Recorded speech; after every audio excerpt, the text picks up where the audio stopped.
Hey folks, starting the TriCopter build. Went out to Lowe's. They didn't have the size of wood I needed, of course. They didn't have it. I got the frames from RC Explorer.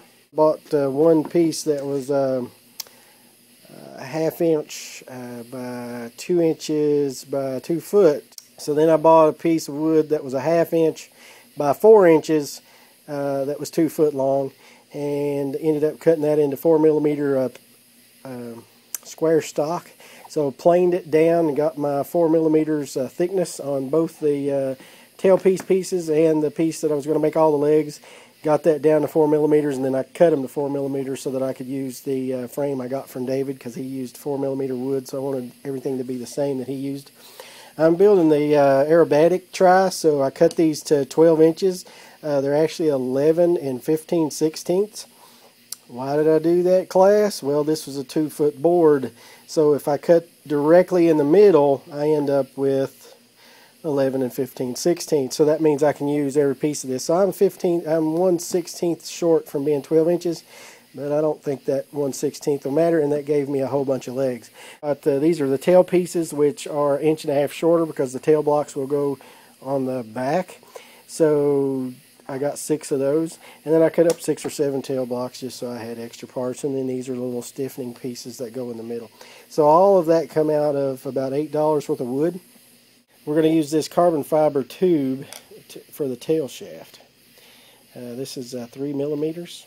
If I'm going to go in about 1.5 inches inside there, and then I'm going to come out about 1.5 inches, plus enough for a wheel collar, plus enough for a little spacing. So, and you know, so probably end up making it about 3 1/4. I'm drilling the first holes into the front arms, and David on his RC Explorer site said to drill these holes in at 25mm. So for all of us that live in the USA that love fractions, that's 63/64. So we'll drill these holes into the front arms, and we'll start putting the frame together. This is the tail piece. I drilled a hole in there. It's a little bit off center, but I don't have my drill press out here, so I try to do as best as I can on this one. I may put the others on a drill press, but yeah, it's off a little. But anyway, I made it a little bigger, so the hole is a little bit larger than my carbon fiber rod, and I did that on purpose. One, I thought I'd probably drill that off center a little. So what I'll do is when I put this in here and I glue it, there'll be excess epoxy going everywhere out of there, and I'll center that up perfectly in there and then let that set up, so it'll still be, you know, it'll be great because I'm offset just the opposite direction, so that should be perfect. And I'm going to rough this up, so you're going to take some sandpaper, rough that up a little, so that'll go up in there. We're going to glue that in place, and then the tail piece will be ready to have the block drilled and mounted. So here's the frame. I ended up using 440 bolts. I tend to have all standard stuff in my box, so 440 3/4 inches long. This is going to work pretty good. So I've got all my sticks cut. Of course, I got the tail piece with the carbon fiber rod in there. And then also got this block that goes on to make my tail block, just slides right on there, and then I'll put a wheel collar on there. So anyway, we're fixing to button up the frame and tighten up everything, and we'll go from here. Just got the frame all screwed together. I still don't have my wheel collar on. Did a little paint job, black and yellow. I don't know, just kind of going for a bumblebee. I was going to strap the tail, but that's too much work. Maybe later. Anyway, black and yellow for now. Finished product. I went out and flew it. I didn't video that one, but I'm going to go out and start over. I ended up I had a 450 landing gear, actually from my Blade 450X that I bought extra. Decided to put that on the bottom. I made the little wooden plate out of 2 1/16 piece of plywood. I didn't have a 1/8, so I took 2, glued them together, put them on. So it's just like RC Explorer's video. Again, this is RC Explorer's main frame I purchased from him, and then the booms I painted the yellow in the front and the black in the back. I put nice neon green in the front and a black in the back. Probably maybe get some orange ones to go in the back. I think some orange blades. Next time I place an order, I may get some orange blades just so I can see this blade a little better. I mean, I can see it, so I mean that's what counts.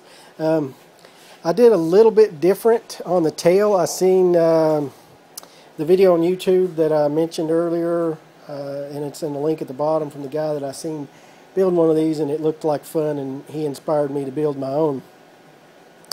So anyway, I cut my booms shorter, I told you earlier. So these are about like what he cuts his at. What I decided to do different is I am a helicopter guy, so I took some ball links off old wrecked 450 I had that was sitting around, took that off, put that on there. This linkage is actually the linkage from the swash plate, or not from the swash plate, from the fly bar to the head. So this was a short link. I was able to screw it out and get the right link.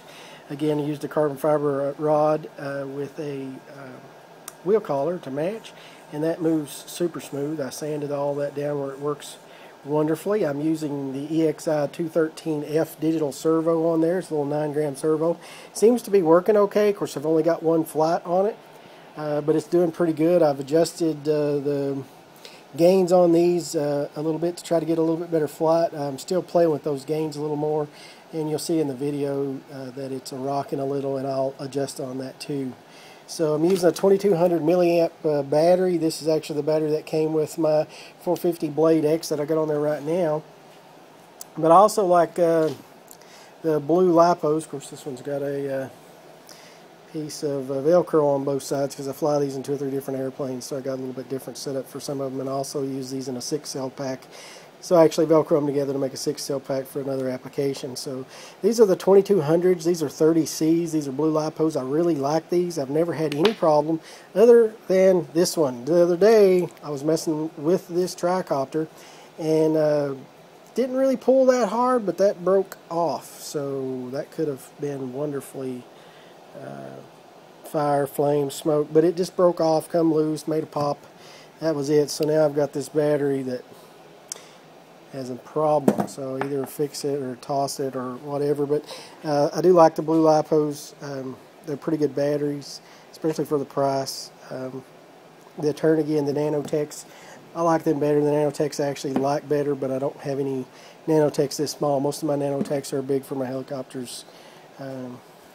It flies pretty good. I don't think this board seems to stabilize as well as the one with the LCD, but I bought this one because it was so cheap. It was only $13 or $14 for this. This is the Hobby King 3.0 board.